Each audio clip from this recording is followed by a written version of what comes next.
Le point sensible de la Volkswagen Polo de 5e génération est la qualité de l'intérieur, qui correspond à la classe économique. Pendant la période d'exploitation, aucun problème évident n'a été observé. Cependant, les propriétaires de voitures notent la présence de grincements, la dureté des sièges et du plastique. Les accoudoirs peuvent également se briser en raison d'une mauvaise conception. Il y a également un faible niveau d'isolation phonique. À des vitesses supérieures à 90 km/h, le bruit des pneus, le bruit du moteur et le bruit aérodynamique deviennent audibles. Le problème a été résolu avec la sortie d'une version restylée de la Polo.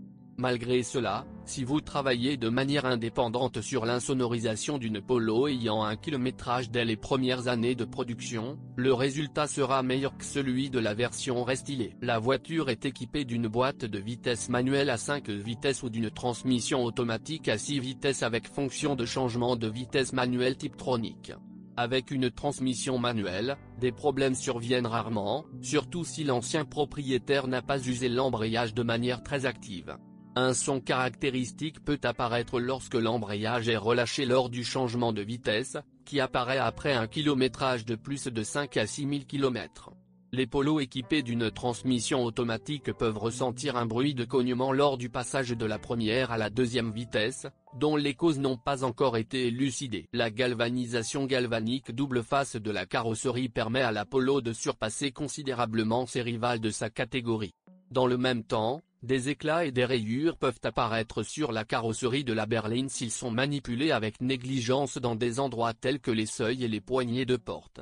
Les zones traditionnelles de rayures dues au contact avec la saleté et le sable sont les espaces entre les ailes et les pare-chocs, les bords du capot et les portes. Grâce au traitement anti-corrosion, la rouille n'y apparaît pas. Le soubassement de la voiture est mal protégé. Seules les coutures sont protégées par du mastic et la zone du bas de caisse est protégée par un panneau en plastique. La Polo est équipée d'un moteur 1.6 atmosphérique d'une puissance de 105 chevaux. Les propriétaires ne remarquent aucun problème notable avec le moteur. Ce moteur se caractérise par une consommation accrue d'huile moteur lorsque le kilométrage atteint 1,5 000 km, mais tout le monde n'en fait pas l'expérience. À cet égard, un conseil utile à ce niveau de kilométrage est de vérifier périodiquement le niveau d'huile.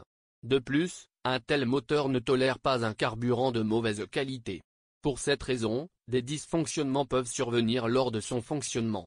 En cas de forte gelée, des problèmes de démarrage peuvent survenir en raison de dysfonctionnement du démarreur. La combinaison des freins à disque et à tambour entraîne une différence significative dans la force de freinage sur les roues arrière et conduit à un surfreinage constant de l'essieu arrière, mal géré par le système ABS.